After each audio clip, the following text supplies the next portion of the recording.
Saludos. Hoy vamos a hacer una inmersión en unos textos filosóficos fascinantes, la verdad. Nos centraremos en figuras que, no solo pensaron diferente, sino que vivieron de forma radicalmente distinta. Desafiaron las normas de su tiempo de una manera muy directa. Efectivamente. Tenemos aquí extractos sobre Crates de Tebas, el filósofo cínico, su compañera Hiparquia, y también fragmentos de un antimanual de filosofía más contemporáneo que recoge un poco el eco de esa rebeldía. Nuestra misión, si queremos llamarla así, es explorar cómo esa filosofía cínica, con su énfasis en la autenticidad, en el rechazo a las convenciones, cómo nos puede dar perspectivas hoy, quizás incluso herramientas, ¿no?, para cuestionar nuestras vidas, la sociedad. Vamos a desgranar esto un poco. Exacto. Y es que es un viaje interesante, porque nos lleva desde la antigua Grecia, con figuras como Crates, Hiparquia y, claro, el famoso Diógenes, que rompían moldes de formas muy visuales, muy provocadoras. Sí, desde luego. Y veremos cómo esas ideas llegan hasta pensadores posteriores que recogieron ese testigo de la desobediencia. Vamos a hablar de matrimonio, de pudor, de autoridad. Y es sorprendente ver cómo siguen siendo relevantes, a veces igual de chocantes hoy que hace 2000 años. Eso es lo interesante, ¿verdad? Trazar esa línea. Justo. Ver cómo esa crítica antigua resuena en debates actuales. Pues si te parece, empecemos por el principio. Por una pareja que, no pasó desapercibida en la Atenas clásica, Crates e Hiparquia. Su unión fue, por lo que cuentan las fuentes, un escándalo en toda regla. Una bofetada a la idea tradicional de matrimonio. Totalmente. Es que para entender la magnitud hay que pensar cómo era el matrimonio griego normal en esa época. Claro. Era una institución súper regulada socialmente, legalmente, a menudo un acuerdo económico entre familias, ¿sabes? Y la mujer, confinada en casa, en el oikos, un papel muy secundario en la vida pública. Vale. Y llegan los cínicos y plantean algo radicalmente distinto. Para ellos, una unión debía basarse en la ética, en vivir según la naturaleza, la razón y en igualdad. O sea, nada de interés económico ni seguir la costumbre porque sí. Nada. Rechazaban eso de plano. Veían la institución impuesta con sus normas, sus jerarquías, como algo artificial, contraria a una vida auténtica. Y de ahí sale ese término tan curioso que acuñaron, quinnogamia, que suena a matrimonio perruno, ¿no? ¿Qué era exactamente? Precisamente eso, matrimonio de perros o matrimonio cínico. Y el nombre no era casualidad, ¿eh? Ya me imagino. Los cínicos se comparaban a menudo con los perros, por su falta de vergüenza, su vida simple, su indiferencia a las convenciones. Y la quinogamia, que personifican Crates e Hiparquia, era llevar esa filosofía a la vida en pareja. Vale. ¿Y cómo se traducía eso en la práctica? Pues significaba una convivencia totalmente pública, sin ocultar nada, ni lo más íntimo, desafiando el pudor, la hipocresía social que exigía, mantener ciertas cosas en privado. Vaya. Vivían su filosofía en la calle, en el ágora. Comían, dormían, discutían de filosofía y sí, según algunas fuentes, hasta mantenían relaciones sexuales a la vista de todos. Qué fuerte. Era una especie de performance filosófica constante, para mostrar su rechazo a las divisiones artificiales, clase, género, nacionalidad, todo fuera. Entiendo la parte de Crates, que ya era un filósofo conocido, pero Hiparquia, su figura es fascinante, porque ella venía de buena familia, tenía pretendientes, digamos normales. Exacto. Y renuncia a todo para unirse a Crates y vivir, eso como una cínica. No era la típica esposa griega esperando en casa. En absoluto. Y eso es quizá lo más revolucionario de esta pareja, fíjate. Hiparquia no fue solo la mujer de. Claro. Fue una filósofa cínica por derecho propio. Tomó una decisión activa, radical. Cuentan que amenazó a su familia con suicidarse si no la dejaban irse con Crates. ¡Wow! Reivindicó su derecho no solo a elegir pareja al margen de las normas, sino a compartir con él la vida filosófica completa. El estudio, el debate público, la vida austera en la calle, la sexualidad abierta. Imagínate el impacto. Fue un desafío directo, brutal, a cómo se marginaba a las mujeres en la vida intelectual y pública griega. Verla a ella al lado de Crates, con el manto de cínica, debatiendo. Debió ser una imagen potentísima. Una declaración política andante, vamos. Entonces, su matrimonio no era solo una elección personal. Era también una forma de enseñar su filosofía. Una herramienta pedagógica. Exactamente. Era la demostración práctica de que las instituciones sociales, como el matrimonio, no son sagradas, no son inmutables. Se podían, como decías antes, reacuñar, transformarlas desde una perspectiva ética, naturaleza, razón, igualdad. No querían abolirlo sin más, sino vaciarlo de su hipocresía, de la opresión, el interés económico, la desigualdad, la vergüenza impuesta, todo eso fuera. Y redefinirlo como un espacio de libertad compartida, de autenticidad, de crecimiento filosófico mutuo. Querían mostrar que otra forma de vivir juntos era posible. Justo eso. Y esa idea de reacuñar las normas, de buscar otras formas de convivencia, sigue muy viva hoy, ¿no? Pienso en los debates sobre modelos de familia, relaciones abiertas, poliamor, la crítica al matrimonio tradicional. Sin duda. La ruptura cínica es un antecedente clarísimo de muchas críticas posteriores y debates de hoy, sobre la familia, la pareja, la libertad sexual, la identidad de género. Esa visión crítica, esa voluntad de cuestionar lo establecido y buscar alternativas basadas en la autenticidad, en el acuerdo mutuo, pues sigue inspirando. Es increíble cómo una filosofía tan antigua puede tener esta vigencia. Sorprendente, sí. Bueno, pasemos a otro cínico que llevó la provocación a otro nivel, Diógenes de Sinope. Ya lo de vivir en una tinaja era llamativo, pero hay un acto suyo que se cita siempre por su crudeza. Sí, te refieres a la anécdota que cuentan varias fuentes antiguas de Diógenes masturbándose en público, en pleno ágora de Atenas. Exacto. Es una imagen potente, chocante incluso hoy. Desde luego. Pero para Diógenes, ojo, había una lógica aplastante detrás. Su razonamiento era muy directo. A ver. Decía, si necesidades naturales como comer si tienes hambre o beber si tienes sed no son vergonzosas y se pueden hacer en público, ¿por qué un deseo igual de natural, como el sexual, tiene que ser motivo de vergüenza, de ocultamiento, de represión social? Es verdad que se cuenta que bromeó con eso, ¿no? Algo como, ojalá bastara frotarse el vientre para quitar el hambre. Exacto. Esa frase famosa subraya su argumento. Trataba una necesidad corporal como lo que era, sin añadirle capas de moralina social. Pero aquí es donde se pone interesante de verdad, como decías tú. No era solo exhibicionismo, ¿verdad? Ni solo satisfacerse públicamente. No. Había una intención filosófica y una crítica social muy profundas detrás de ese acto. ¿Cuál era esa crítica exactamente? Más allá de la provocación obvia. Pues Diógenes veía el pudor, la vergüenza sexual que impone la sociedad como una construcción artificial, una mentira colectiva, una fuente de hipocresía que nos atormenta inútilmente. Te obliga a ocultar, a reprimir, a sentir culpa por algo natural. Justo. Y su acto público era una forma radical de afirmar su autonomía sobre su propio cuerpo, su propio placer.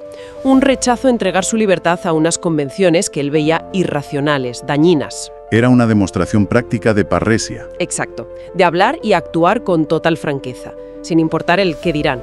No era ofender por ofender, sino liberarse y quizás liberar a otros de esa atadura mental y emocional. Y esta idea de la vergüenza como atadura social la retoma el filósofo Peter Sloterdijk al analizar a Diógenes. Cierto, lo ve como un acto político. Sí, la lectura de Sloterdijk es muy interesante.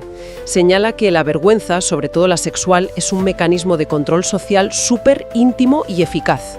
Nos ata a patrones de comportamiento, a roles de género, a estructuras familiares. Entiendo. Y la desvergüenza deliberada de Diógenes, su anaideia, no era solo una excentricidad.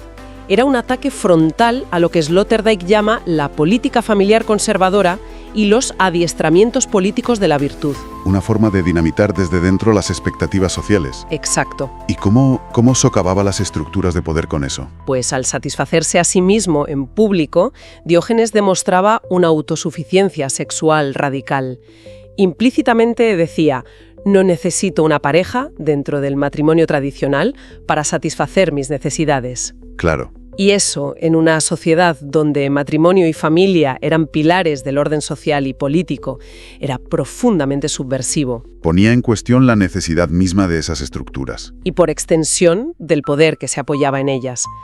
Sloterdijk llega a decir que Diógenes no veía la masturbación como una regresión animal o infantil, sino como un progreso cultural, una forma de emancipación individual frente a las imposiciones colectivas. Una lección práctica, corporal, de independencia. Es potente pensarlo así, la verdad. Desafiar normas que parecen intocables, No solo con palabras, sino con el propio cuerpo, con la vida. Y este desafío cínico a las normas, a la autoridad, parece resonar mucho en pensadores posteriores. Me viene a la cabeza Etienne de la Boétie, su idea de la servidumbre voluntaria. Es una conexión muy pertinente, sí, y muy profunda. La Boétie, en el siglo XVI, se hacía una pregunta clave. ¿Cómo es posible que tantos hombres, tantas ciudades, naciones enteras, soportan a un tirano que no tiene más poder que el que ellos mismos le dan? Buena pregunta. Y su respuesta, en el discurso de la servidumbre voluntaria, es que el poder de los tiranos no se sostiene tanto por la fuerza, sino por el consentimiento, por la costumbre, por la voluntad de obedecer de los gobernados. La gente se acostumbra a servir, olvida su libertad. Exacto.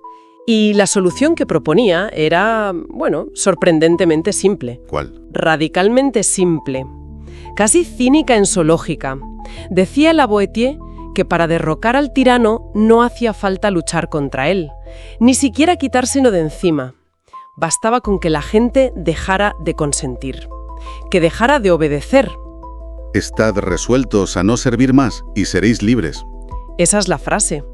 Si la gente retira su apoyo, el tirano, como un coloso sin base, se cae solo.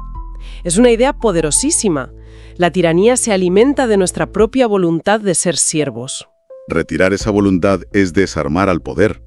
Hay un eco clarísimo de la autosuficiencia cínica ahí, del rechazo a las convenciones. Y esta línea de pensamiento nos lleva a cuestionar no solo a los tiranos, sino la obediencia a las reglas y leyes en general. En los textos que manejamos se mencionan críticas como la de Marcel Conche a los reglamentos escolares, o la de Diderot a la obsesión por el orden. Exacto. Diderot, por ejemplo, lanzaba una advertencia muy aguda. Desconfiad del que quiere restablecer el orden. Ordenar es siempre convertirse en dueño de los demás, molestándolos. Es una llamada a sospechar de quienes usan el orden para imponer su voluntad y limitar la libertad. Plantea que el orden impuesto desde arriba a menudo es solo una excusa para el control. Y la crítica a los reglamentos escolares iría en la misma línea, supongo. Claro.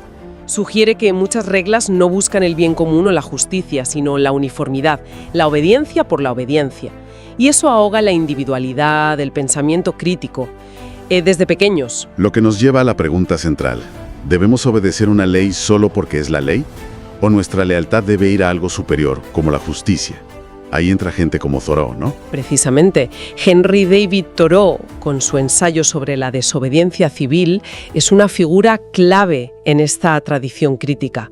Él argumentaba con pasión que nuestra obligación moral principal no es hacia la ley en sí, sino hacia lo que consideramos justo.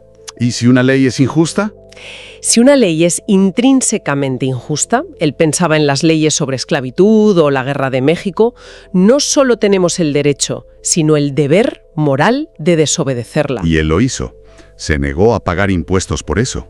Sí, pasó una noche en la cárcel por negarse a pagar un impuesto para financiar la guerra con México, que veía inmoral. Su argumento: cooperar con un gobierno injusto te hace cómplice. Su frase famosa. La única obligación que tengo derecho a asumir es la de hacer en cada momento lo que crea justo, una afirmación radical de la conciencia individual sobre la ley del Estado. Entonces, si conectamos los puntos, desde Diógenes y su acto en el ágora contra la hipocresía, Sí. Crates e Hiparquia redefiniendo el matrimonio, la Boétie diciendo que basta no consentir para ser libres, Thoreau y la desobediencia a leyes injustas, parece que hay un hilo conductor muy claro, ¿no? Absolutamente.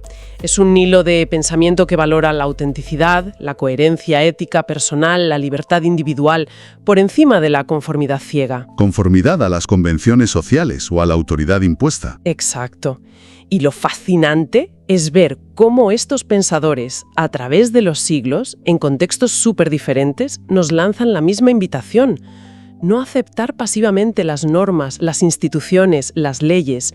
Nos instan a examinarlas críticamente, a preguntarnos si de verdad sirven a la justicia, a la verdad, a una vida más plena, o si son solo instrumentos de control, de mantener el status quo, de perpetuar la hipocresía o la injusticia. Es una llamada constante a despertar nuestra conciencia crítica. Eso es. Bueno, recapitulando un poco. Hemos visto cómo los cínicos con actos y argumentos que a menudo nos chocan todavía hoy, se atrevieron a cuestionar pilares sociales, matrimonio, sexualidad, pudor, autoridad. Nos dejaron un legado que nos anima a buscar la autenticidad, a vivir según una naturaleza, examinada por la razón, claro, y a no tener miedo de señalar y desafiar la hipocresía. Y quizás una de las lecciones más perdurables sea ese concepto cínico de adiaforia. No tanto como indiferencia total, sino como esa fortaleza interior. ¿Fortaleza para qué? Para ser indiferente al juicio ajeno, a las críticas, a las burlas, cuando estás convencido de que vives según tus principios éticos, según la razón y la naturaleza. Esa capacidad de aguantar la desaprobación social por coherencia personal. Y claro, esa idea tan potente de que la libertad a menudo no se encuentra adaptándose, Sino sino a través de una ruptura consciente, de un reacuñar las normas, las instituciones, desde una perspectiva ética y crítica. Para cerrar, y siguiendo esta línea, podríamos dejar una pregunta en el aire. Vivimos rodeados de normas, de convenciones, de leyes. Algunas son necesarias, claro, para convivir. Sí, evidente. Pero si aceptamos, como sugieren los cínicos y sus herederos, que muchas otras son arbitrarias, fruto de la costumbre, o incluso instrumentos de opresión o control, ¿cómo discernimos? ¿Qué criterio usamos para separar las reglas que de verdad protegen el bien común y fomentan la justicia, de aquellas que simplemente limitan nuestra libertad, nuestra autenticidad y perpetúan la desigualdad o la hipocresía? Una pregunta nada fácil. Nada fácil, pero quizá esencial para navegar nuestro propio camino en este mundo complejo de hoy. Sin duda. Pues hasta aquí nuestro análisis de hoy. Gracias por acompañarnos.